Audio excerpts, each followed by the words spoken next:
안녕하세요. 알래사 테크닉 교사 최신영입니다. 오늘은 잘 때의 목 사용법에 대해서 알려드리겠습니다. 딱 두 가지만 알려드릴게요. 이 두 가지만 알아도 매일 아침 고통스러운 목 근육 통증에서 벗어날 수 있습니다. 결론부터 말씀드리겠습니다. 베개의 종류는 중요하지 않습니다. 내 몸에 맞는 베개를 사용하는 게 중요합니다. 그러기 위해서는 내 몸에 맞는 높이를 찾아야 합니다. 베개만 바꿔도 인생이 바뀝니다. 왜 이런 결론이 나오는지 설명해 드리겠습니다. 첫 번째, 목 문제의 가장 큰 원인은 잘못된 베개의 사용입니다. 사람은 하루 중 3분의 1을 누워서 잠을 잡니다. 평균적으로 매일 7시간 이상 베개를 베죠. 매일 밤 목이 꺾이고 눌립니다. 그럼에도 불구하고 계속 그렇게 살아갑니다. 왜 그럴까요? 어렸을 때부터 목이 꺾이고 눌린 채 살아왔기 때문입니다. 사람은 주어진 환경에 잘 적응합니다. 그게 나쁜 상황이라도 말이죠. 잘못된 자세라도 오랜 시간 반복하고 익숙해지면 편하다고 생각합니다. 실상은 불편한데도 말이죠. 아침에 목이 너무 아파서 움직이지 못했던 경험을 다들 해보셨을 겁니다. 흔히들 담 걸렸다고 하죠. 아주 고통스럽습니다. 심하면 며칠 동안 목을 움직이지 못하기도 합니다. 왜 담에 걸릴까요? 잠을 못 자서가 아닙니다. 베개의 높이가 몸에 안 맞아서입니다. 현대인에게 거북목, 목 디스크는 감기처럼 일상적인 아픔이 되었습니다. 일상생활을 불편하게 만들죠. 중요한 것은 목 문제가 목에서 끝나지 않고 몸 전체에 영향을 준다는 것입니다. 몸은 하나로 연결되어 있기 때문입니다. 처음에 제가 베개를 바꾸면 인생이 바뀐다고 했던 말 기억하시죠? 자, 제 설명을 들으면서 자신의 모습을 한번 상상해 보세요. 목이 아픕니다. 일상 속 매 순간 통증에 시달립니다. 아주 작은 움직임에도 온 신경이 목에 집중됩니다.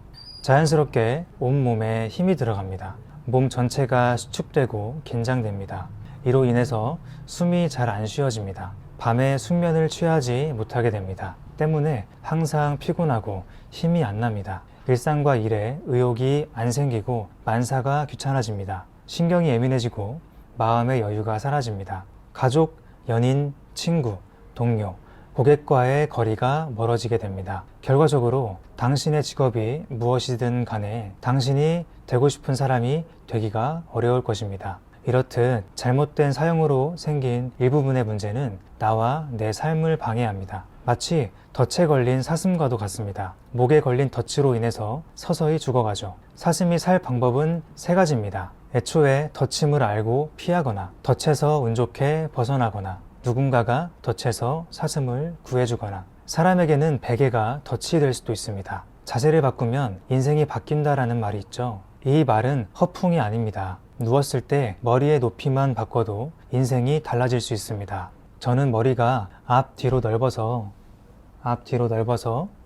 베개를 쓰지 않습니다. 대부분의 사람들의 경우에도 베개는 너무 높습니다. 높은 베개는 죽음의 덫과도 같습니다.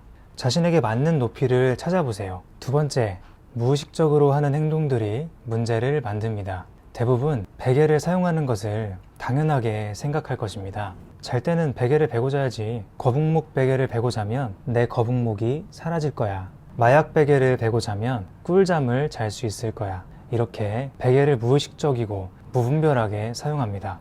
몸에 맞는 베개를 사용하는 것이 아니라 베개에 몸을 맞춥니다. 그래서 문제가 생기는 것입니다.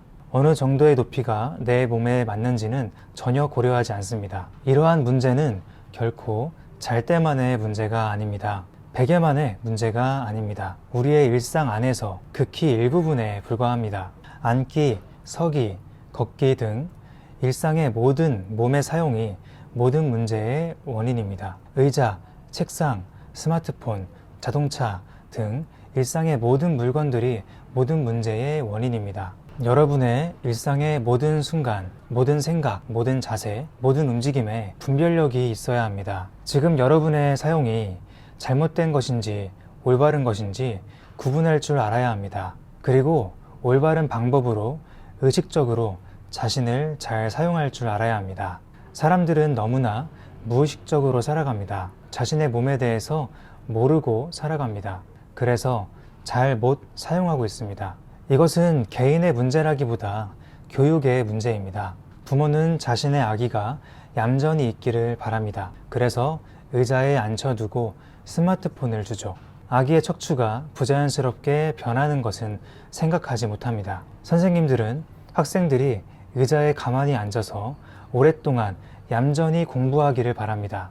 오래 앉아있지 못하고 움직이는 학생들을 가만히 있으라며 혼내죠. 이로 인해 학생들의 생각이 부자연스럽게 변하는 것을 생각하지 못합니다. 이들의 교육 방식이 자신의 아기와 학생들의 건강을 망치는 의도는 아닐 것입니다. 사람이 의자에 앉으면 어떻게 되는지, 잘못된 것이 무엇인지, 올바른 것이 무엇인지 한 번도 배운 적이 없기 때문입니다. 몸을 사용하는 방법을 배운 적이 없기 때문입니다. 나이가 들수록 몸이 불편한 것을 당연하게 생각하시나요? 나이가 들면서 몸에 통증과 질환이 생기는 것이 자연스러운 일이라고 생각하시나요? 혹은 어쩔 수 없이 갖고 살아가야 하는 나의 일부라고 생각하시나요? 절대 그렇지 않습니다. 어느 노부부처럼 90대에도 스키를 탈 수 있습니다. 알렉산더 테크닉 레슨을 꾸준하게 받고 실천한 실제 노부부의 이야기입니다. 여러분의 일상의 모든 순간에 여러분이 어떻게 생각하고 행동하는지 면밀히 관찰해 보세요. 어떤 문제라도 문제의 해답은 자기 자신 안에 있습니다. 자신을 정확히 알고 싶다. 자신을 제대로 사용하고 싶다. 인생을 바꾸고 싶다. 어느 노부부처럼 90세에도 스키를 타며 삶을 즐기고 싶다면 내 몸을 알고 잘 사용해 보세요. 마지막으로 정리해 드리겠습니다. 첫 번째, 베개를 사용하는 것이 문제가 아니라 내 몸에 맞지 않는 베개를 사용하는 것이 문제입니다. 내 몸에 맞는 높이를 찾고 그 높이에 맞게 베개를 사용하세요. 두 번째, 무분별하고 무의식적인 행동이 모든 문제의 원인이 될 수 있다는 사실을 기억하세요. 그리고 일상 속에서 나 자신을 의식적으로 사용해 보세요. 내 자신과 내 몸에 닿는 모든 물건들을 분별력을 가지고 의식적으로 사용해 보세요. 이렇게 생각하시는 분들도 있을 거예요. 목은 아픈데 어떻게 하라는 건지 모르겠다. 어렵다. 귀찮다. 그런 분들은 그냥 단순하게 베개를 바꿔보세요. 높은 베개도 써보시고 낮은 베개도 써보시고 베개 없이도 자보세요. 한동안 목이 안 아프고 담에도 안 걸린다 하시면 그 방법을 사용하시면 됩니다. 아니면 제가 예전에 올린 자신에게 맞는 베개 높이 찾는 방법의 영상을 보시고 따라 하시면 됩니다. 자세를 바꾸면 인생이 바뀝니다. 이 영상에서는 많은 정보들이 생략되었습니다. 앞으로 하나하나 설명해 드릴게요. 앞으로의 몸 사용법 내용이 궁금하신 분들은 구독과 좋아요, 알림 설정 해두시고 영상이 나오는 즉시 도움 받아보시길 바랍니다. 그럼 오늘도 건강하시고 행복하세요.